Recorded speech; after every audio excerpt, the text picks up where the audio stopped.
Добро вечер, вечерни вести на Канал 5. Неполни 3 часа траеше седницата на постојната анкетна комисија за заштита на човековите слободи и права, која расправаше за трагедијата во кочанската дискотека Пулс по барање на семејствата.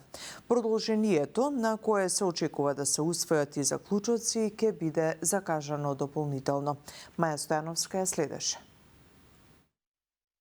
Државниот врв меѓу кои председателката Силјановска Давкова, премиерот Мицкоски и собранискиот спикер Гаши, очи во очи со дел од родителите на жртвите од трагичниот пожар во дискотеката Пулс, на денешната анкетна комисија во собранието, во ведното обраќање на единствената точка на дневниот ред. Представката од Сдруженијето 16 март започна со представничка на Сдруженијето и родител на жртва од пожарот, која побара случајот да биде разгледан како сериозна повреда на човековите права со акцент на правото на живот. Се пожалија дека премиерот не одговорил на нивното барање за еднократна финансиска помош, што им било ветено дека ќе се разгледа по изборите. Ветувањата дека никој нема да биде поштеден останаа само празни зборови.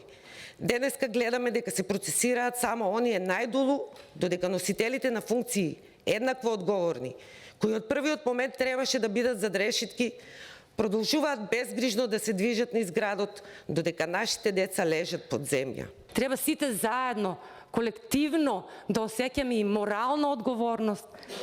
Сите. Значи, за да биде и вашето дете безбедно, и моето, и нивното, и сечие дете да биде безбедно. Премиерот Мицкоски, кој не се обрати од собраниската говорница, во изјава за медиумите посочи дека ќе стори се што е во негова моќ да даде поддршката онаму каде е најпотребна, но нагласи дека според него правдата може да се добие само преку судски процес, а не преку анкетни комисии. Тој не сакаше да коментира во однос на барањето за еднократна финансиска помош на родителите. Едно од главните барања на родителите е токму тоа да има правда. Правда на анкетна комисија не може да има.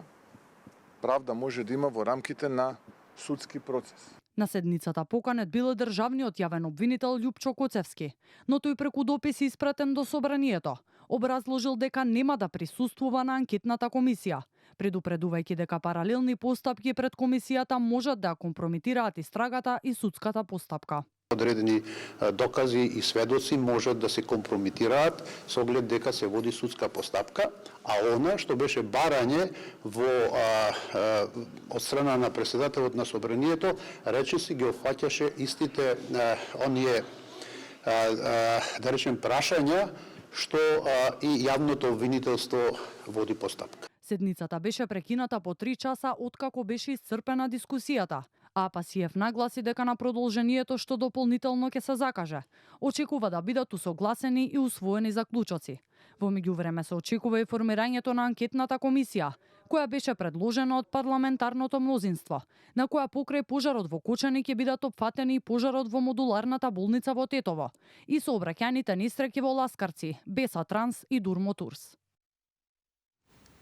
Владата донесе одлука да ја продолжи постапката за разрешување на државниот обвинител Љупчо Коцевски, поради како што соопштија направени крупни професионални грешки при раководење на јавното обвинителство.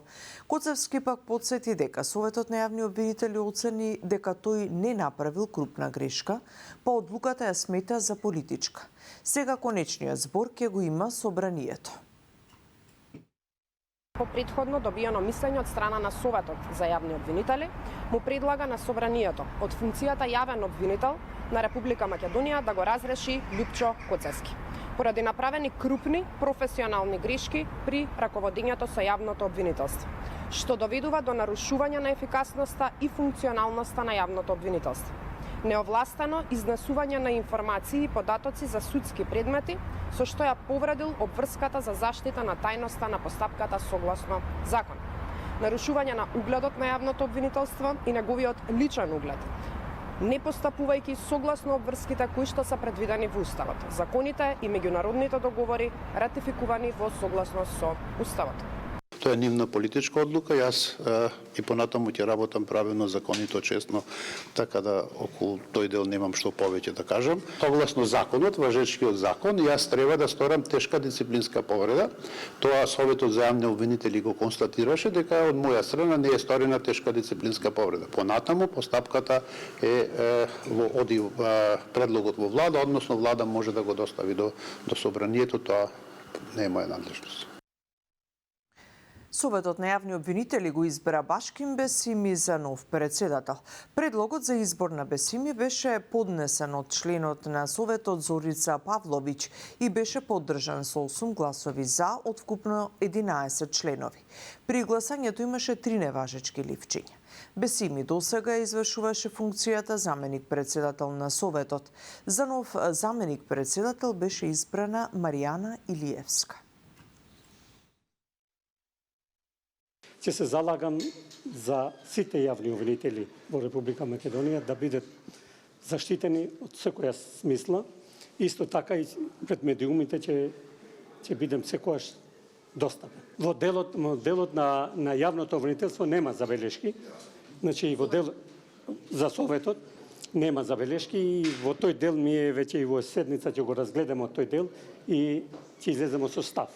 Односно мешањата, ја ве убедувам дека во Советот на јавни обвинители одлуките се носат со мнозинство и нема мешање.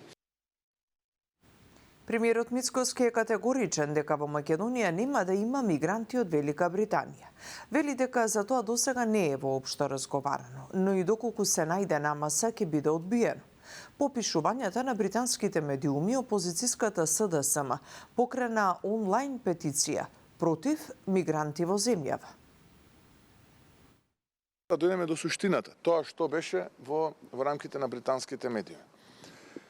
Едно е, они викаат failed asylum seekers. Тоа што значи? Неуспешни апликанти за азил, да ги праќаат во трети земји. Да потенцирам и да кажам јасно и гласно пред македонската јавност дека таква тема не е разговарана. Но доколку се разговара, исто така ќе биде одбиена од наша страна. Што е разговарано?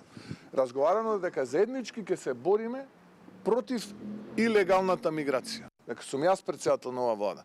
Нема да никне ниту еден шатор во кој што ќе бидат сместени илегални мигранти и нема да примиме ниту еден илегален мигрант. Не можеме да дозволиме и нема да дозволиме да се случи ова.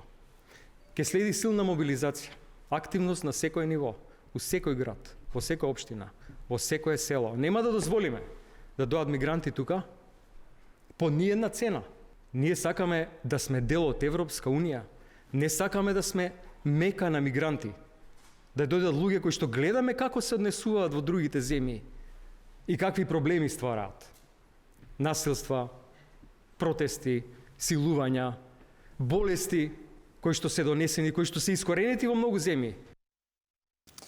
Граѓаните и компаниите по основ на даноци и такси должат кон град Скопје на 36 милиони евра, информира денеска градската администрација. Градоначалникот Орце Ѓоргиевски за Канал 5 вели дека засега не планираат решенијата да ги дадат на извршители, но апелираат на одговорност на граѓаните кон обврските.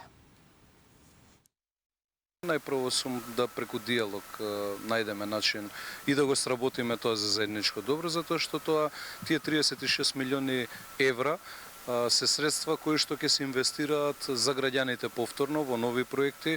Еве толку 3 луна парка се тоа. Веќе од 3 луна парка, ако направиме паралела, испраќаме веќе имејлови до сите физички, но и до сите правни лица.